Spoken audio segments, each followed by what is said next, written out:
to talk to You have your last Minion week. yellow one. That's very good. Guys, Oh, I'm sorry. that's fine. We just had one question. Last week when we interviewed you, you said there were still a few tweaks that you had left with the attraction.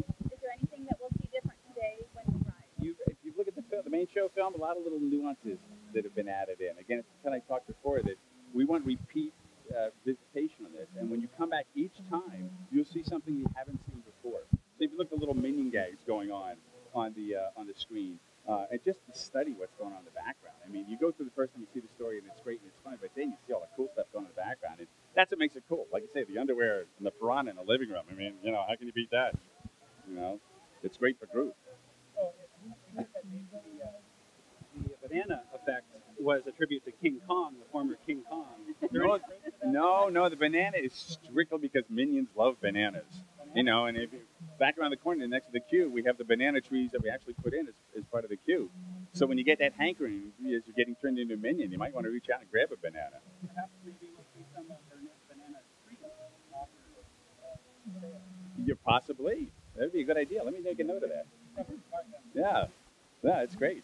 I'm wondering if you could tell us, is there any hidden things that the programmers put in, that the designers put into this ride that we should look for? Not hidden. There's just a lot of cool things that happen. We didn't really bury anything. We just put a lot of things into it. And again, if you come back and see it over and over again, that's part of the delight of it. Because the story is there, the heart is there, the ride is there, but it's those little cool things that you want to come back and discover over and over again.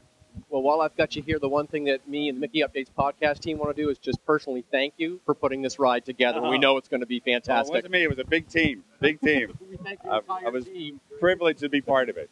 The videos, all the videos are just hilarious. The ride is so funny. It was just a blast. It was a blast. Well, great. Yeah, we worked very hard with Chris Melandandri and his team to make sure, because the first film was all about that. It had a lot of heart and humor, and we wanted to make sure the attraction had that. But we wanted to make sure it was an entirely new experience. So the attraction isn't based on the story of the film. It has the same wonderful characters, but we've got our own new story. So right now, until the second film comes out in July, this is the only place you can come and see a brand new experience with Gru and the Minions. So it's great. Thank you so much for putting this together and putting your fun into the ride. The whole team's fun. It's our pleasure. We just want guests to come and enjoy it. It's a great family experience, and that's what we want to let everybody do. We're going to make sure that happens. Great. Excellent. Thanks, guys. I appreciate you My saying pleasure. it. Thank you. All right, that was our interview with one of the representatives from Universal Studios, and let me tell you, it's a very exciting day, and I love the enthusiasm that the Universal employees who actually had a hand in putting this together. I love the enthusiasm they're putting in behind this ride. So knowing that the ride is absolutely fun, that they had fun making it, I mean, you just can't help but get energized for the entire event.